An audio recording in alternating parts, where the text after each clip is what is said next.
พ่อแม่พี่น้องเห็นหม้อต้มข้าวเปียกเนาะมื้อนี้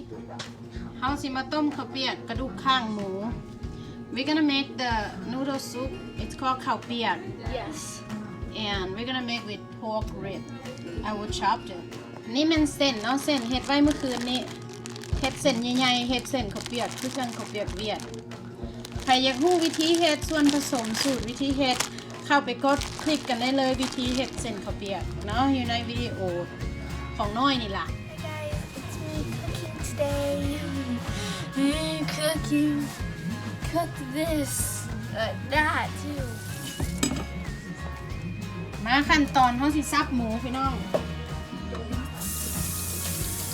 ขั้นตอนนี้มันขั้นตอนการซับหมู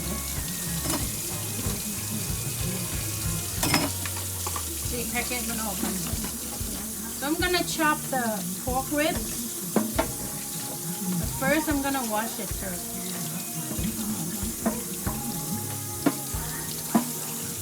Okay. Oh shoot.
หม้อยังบ่ทันได้ฝดเนาะ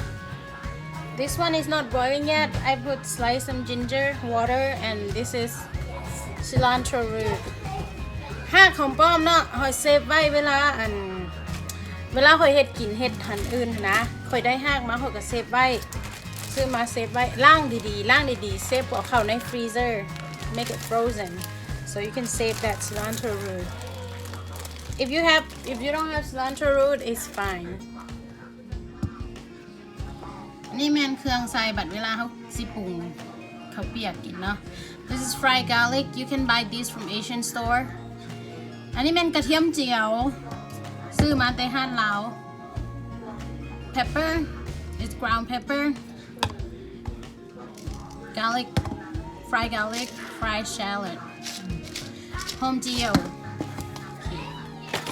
So in the meantime, when we were waiting for the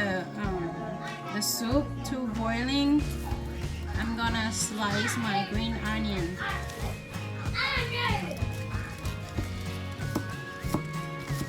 If you hear something like it's a ghost radio, it's from Thailand. I like to listen to ghost story. ฟังเนาะฟังหลังฟัง the ghost radio รายการผีพระเจ้าโทรมาเล่าเรื่องผีนะ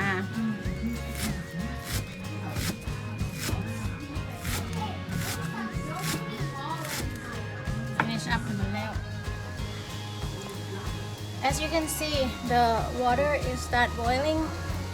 Now we're gonna put pork rib that we just washed it in there, the whole thing.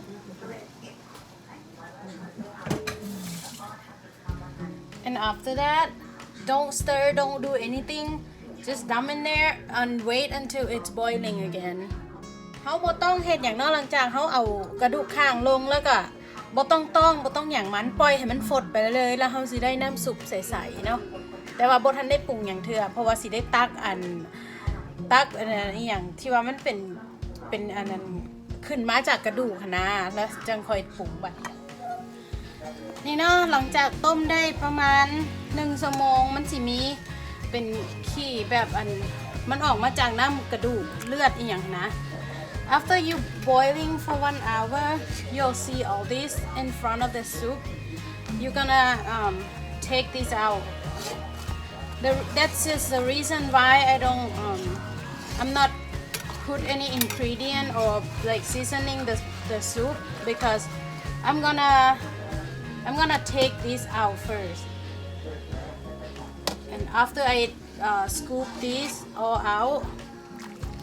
then I will start. I put some more water, and after I put more water, then I will seasoning my soup.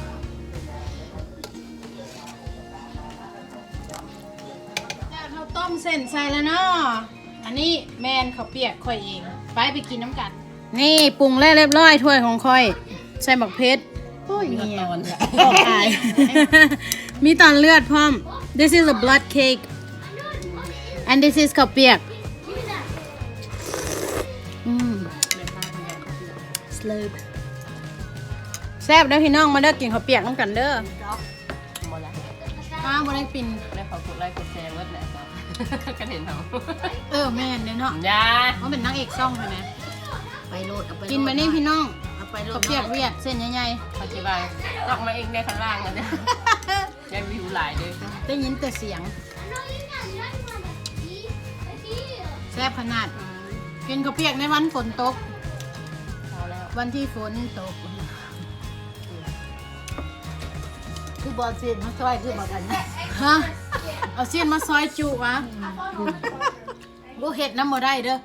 จุได้อยู่แต่ว่ามันต้องได้ไปลวกก่อน เห็ดคือบอกกันไปยังเขายัง ฮักนะเชนโน่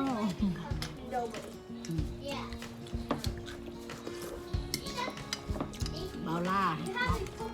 า สิปินกล้องเบิ่งแม่บอกเก็บก๊อบบ่แม่น มันเป็นแล้ว นี่เด้ สบายดี สบายดีพ่อแม่พี่น้องแม่ สบายดี คนอยู่ลาวบอก พี่ เขา น้ จะ อง กดติดตามกดไลค์กดแชร์ มาเด้อกินข้าวเปียก เจ๊ก๊อบ แซ่บ You wanna be in my channel Oh my god no จัง I'm too embarrassed. My god why ว่านี่มันกินตำพุง เจ๊แบนดันเซ็งไฮเนี่ย Only Brandon นอนดี ปวด สบายดีเหรอลูก Bye, D. ๆ บักข้างเยอะดีแห้งค่ะ ลาว มันกดคอมเมนต์ตลอดได้นี่ แม่นบอก อือฮึ โอ้ยมันมีไอ้แค่ ย่า โอ้ยผมเป็นย้อนไผ่ย้อนอานนท์ดอกมันเป็นนอนเจ้าดอก เขาซอยเอาก็เฮลกัน ย่าให้อนุนเพิ่นว่า มื้อนี้กะทิมานยันอันเว้าหั่นนะ หึ วันนี้คนละถามว่าอานนท์อยู่ไสเจ้าบ่ตอบดิ สิซูมกล้องใส่ถ้วยกระเปียกนะซูมได้บ่ก็ซูมบ่ได้ดอกพี่น้อง โอ้ยเอาไปใกล้อันนี้ ความหอมมุดจอมาเลย Then look at Jacob. Then look at Jacob. อันนี้เป็นขิงอันนี้นะ ginger Look at อันนี้ pork Jacob. เอาตายลูกกู กระเปียกเส้นในเจ้าปิ้นใหญ่หาได้ลูก จะเปียกเวียดบ้านเฮา อือฮึ It was like that great. มาเด้ออยู่ลาวอยู่อเมริกาก็ได้กินข้าวเปียกเวียน คนลาวเฮ็ดว่าแต่ บอกเดียวเดียวเทศจะได้เอามีดชับปูเอา แมวแถวนี้มันหลายมันก็เลยเป็นข้าวเปียกเวียดว่ะ ปาร์ตี้ตอนเอากระดูกแมวมาต้มให้ค่อยกิน กระดูกเจ้าคือมาน้อยแทมหมูจังไหนวะฉันมันเอาแมวมาเห็ดบอกมันว่าบ่นะแมวหายากบ่ได้เห็ดอ่ะมันว่า ใครก็มาเอา แมวหายากมันหาบ่เห็น ดูมาติ โอเค สำหรับการขอบใจสำหรับการกดติดตามกดไลค์กดแชร์ Subscribe เป็นกำลังใจคนไก่บ้าน